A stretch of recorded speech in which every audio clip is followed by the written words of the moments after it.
Hello everyone, welcome to another episode of Pipetting Through Parkitect. So we're going to take a look at this amazing Spirited Away map by MrUnit. And we've got our pipette, and this map was made with no mods. I think technically it's like a free rotation transform anarchy style mod was used. Possibly for some of these, like, you could blueprint this house and then tilt it into the ground, but no decoration mods. So I think we're going to get a lot of cool part inspiration as we explore this awesome map. And I feel like I need to just start with the bathhouse. This is such an iconic building from the film, and yeah, it really looks amazing in Parkitect. And yeah, just this is quite an ambitious map, the scale of everything. So let's just focus in here. This was a CoasterB challenge, so the coaster track was already there, and then you had a flat map to build around. So it looks like we've got, yeah, just like the movie, this little island for the bathhouse, and then the bridge here. Some nice rock work. This is the concrete wall, so adds a bit of a nice texture, and then just some rocks in there. I feel like it makes the scale of the wall larger, so that's nice. And then we've got our little no-name guy here. Let's see how he did the details. Cone for the eyebrows, upside down cone for like kind of the makeup, hemispheres, and then probably that 45-degree border cylinder. Yeah, very impressive at that scale. And then it's just a shiny piece of metal. Yeah, some nice, it's a simple architecture style, like very geometric, that Japanese building, so it really lends itself well to Parkitect. But then you have some ornate details, so just adding these little cylinders, splashes of gold. It's like the attention to detail that I think really elevates a map. And then I like just the, different shade of brown for the wood roof here. This curved roof kind of centerpiece for this balcony is quite nice. And then, yeah, it's fun, these little these gardens. And then let's see how, so yeah, it looks like a fence, but it's actually a bunch of pillars all intersecting. So that's a little tedious bit of detail, but it really is effective for evoking the film.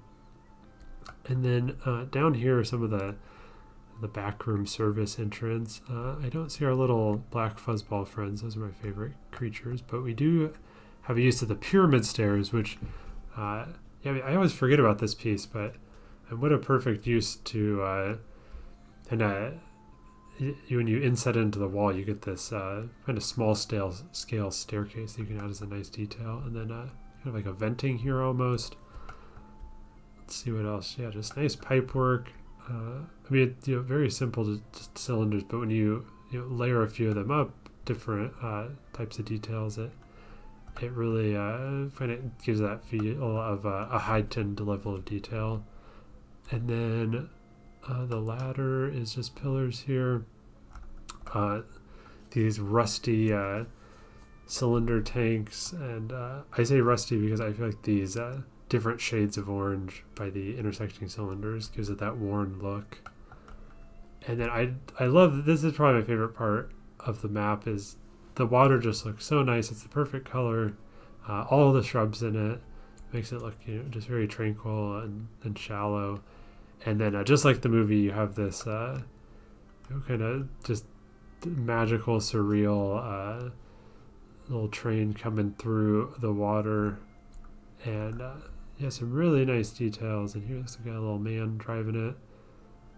We've got just the different spirits inside sitting, the little pillars in there to hold on to as the train's moving. And then let's see, interesting, the window piece, just to have a kind of that small size of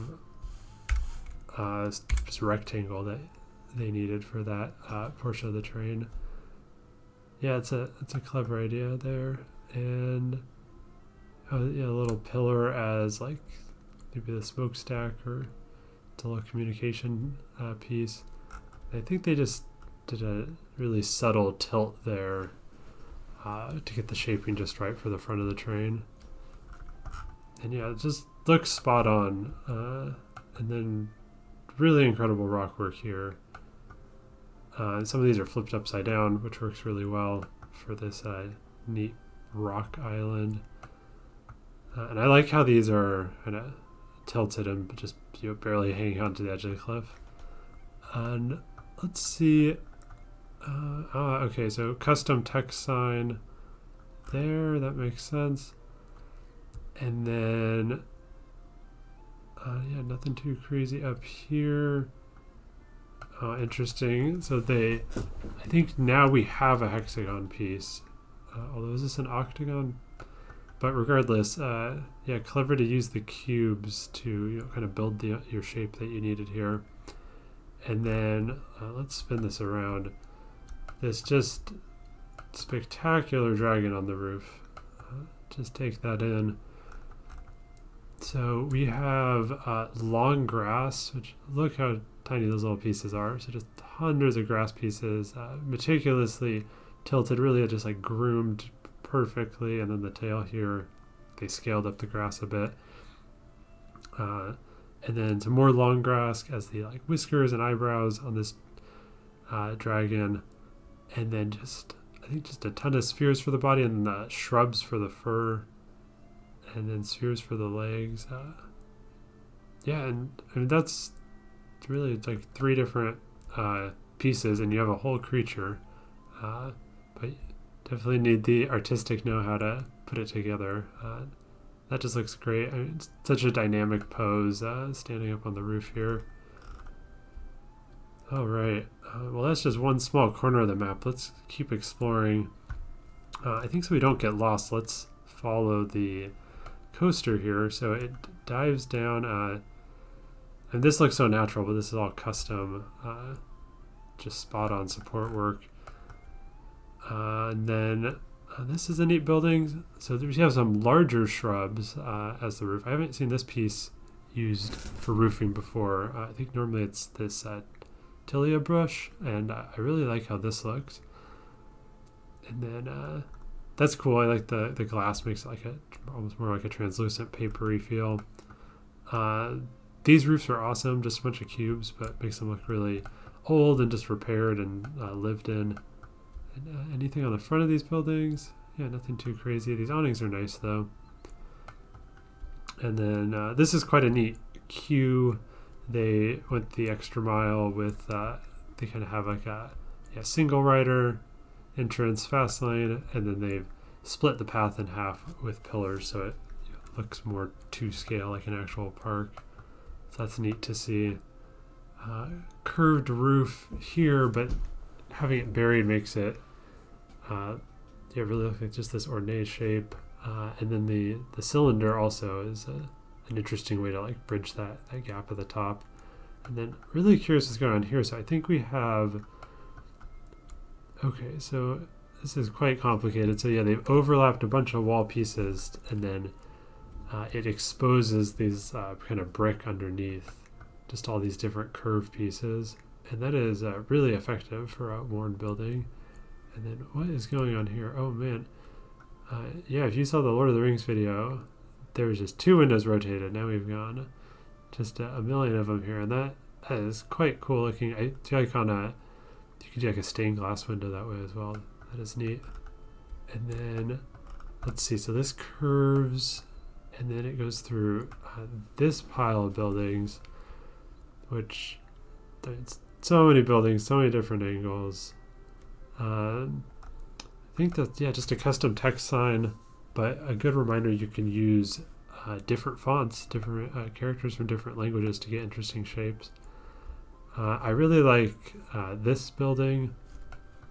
The cornice is very effective, and then all these cubes, just a lot of hard work there to make this interesting aged like slanted brick shape.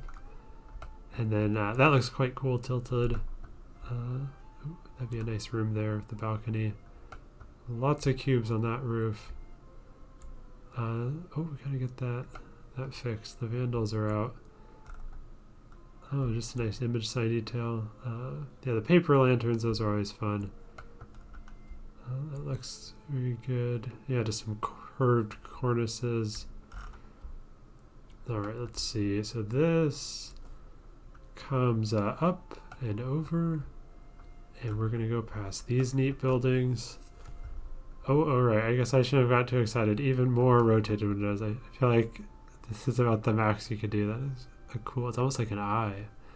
And then, yeah, this is kind of what I was imagining. Like, I don't know, like on the front of a church, this would be a cool look. And that's a nice, yeah, the corner piece. That's just a nice way to make just like, you know, not too crazy, just a nice little overhang. And then this is a neat entrance too to have the cylinder. I like that with the little bricks cubes here. All right, so we're back at this building, and then this has a neat roof. All these hand-placed rocks. Yeah, I love this coaster interacts so well with the kind of the height they decided to put this village at. It's able to dive above the roofs, but also under the path, so it's just perfect. Beautiful support work here. Coming around, some really nice homes here. I mean, every home just has like a different shade of roofs, different details. This is neat how that sort of this double stacked roof here with this porch. That even like these little step ups. You can tell I think they worked zoomed in quite a bit, and it paid off. It looks great. And then let's see, we're coming through here, doing a turnaround. While we're in this corner, let's admire this build. So we've got this, you know, just really old home getting swallowed up by the terrain. And I imagine they probably built this, blueprinted it, and then placed the blueprint. And you can tilt a whole blueprint at once with like a mod like Transform Anarchy. And yeah, it can be a really cool effect. And we've got some old statues here. And a little Ghibli reference, Totoro hanging out by his bus stop. That's fun. And then the I think it's like the Spirit Ferry comes in at one point, and they land on the beach. And oh, we also have a little I don't know if it's like a frog greeting them. This is neat too. In the movie, this took place at night. It was these beautiful like golden tones from the paper lanterns. So yeah, you can almost like paint with light with the colors. I mean, it really gives you that just warm feel. It's a really nice palette here. And then this is also, you know, over there we had all the bushes in the water, and this is just a beautiful rocky shore. Yeah, this would be a wonderful place to hang out. And then, yeah, lots of pillars for these walls, and yeah, just so much variety. They really tried something different on every wall building. Oh, and oh man, I almost missed this. Oh, this is perfect. See, they've really explored everything possible with these windows. So they've done kind of a stained glass here. Really neat. Wow. And then this big like kind of hotel restaurant here. Oh yeah, we got little seating with the candles. That's fun. Yeah, really neat how this terrace is up. I also like how it's a diagonal and like a on-grid building all in one. It just makes it look really like kind of organically built, and it fits perfectly in with where the coaster is. And yeah, just a nice forest there. I wonder if there's any, they hide anything in there. I don't think so. Oh, maybe there's one little light that might be make the night look a little prettier. We'll see. And then the coaster comes back around. I think I'll just call out the rocks really nice here for this tunnel, and also just how this is kind of built up. It feels like it's on this big sturdy foundation, and these awnings are really neat looking as well. These like custom built awnings with the roof slope edge just gives it a different size. I think if you can get off grid, especially like the kind of 1x1 full grid size that like roof and wall pieces are, if you can find pieces that little details like this, or this is kind of like a half grid, yeah, really elevates the build. And I think that covers everything. So let's turn it over to night here. And yeah, some really nice spotlights, making sure you can see everything on the bathhouse. The dragon's really well illuminated. Oh, yeah, just perfect. I didn't even touch on this, but the catwalk looks so natural, but it's all made without mods, just these trellis pieces, which work perfectly. And then the metal roof flat edge and some custom built roof. So that's nicely lit. Beautiful lighting here. Looks like maybe there's a spotlight on these windows to really catch the light. Oh, that's quite colorful. That's fun as well. Yeah, it's fun, the lighting here, like, you know, just really coming out of the windows and these different eating areas. And then, yeah, this, yeah, see with the orange tones that we saw in the day just you know, blend perfectly with the lanterns at night. So that's very nice. And then just some nice cooler green and blue tones in our foliage areas. Yeah, so that is a tour of, oh, and perfectly timed, the fireworks show. Yeah, a tour of the Spirited Away map by MrUnit. Probably one of my favorite Parkitect maps, just for, you have this, you know, huge bathhouse, incredible amounts of detail, and then this really stunning village for the guests to explore. And then the coaster just perfectly interacts with it. So what more can you ask for? Well, I hope everyone enjoyed that and found some inspiration, and I'll see you on the next one.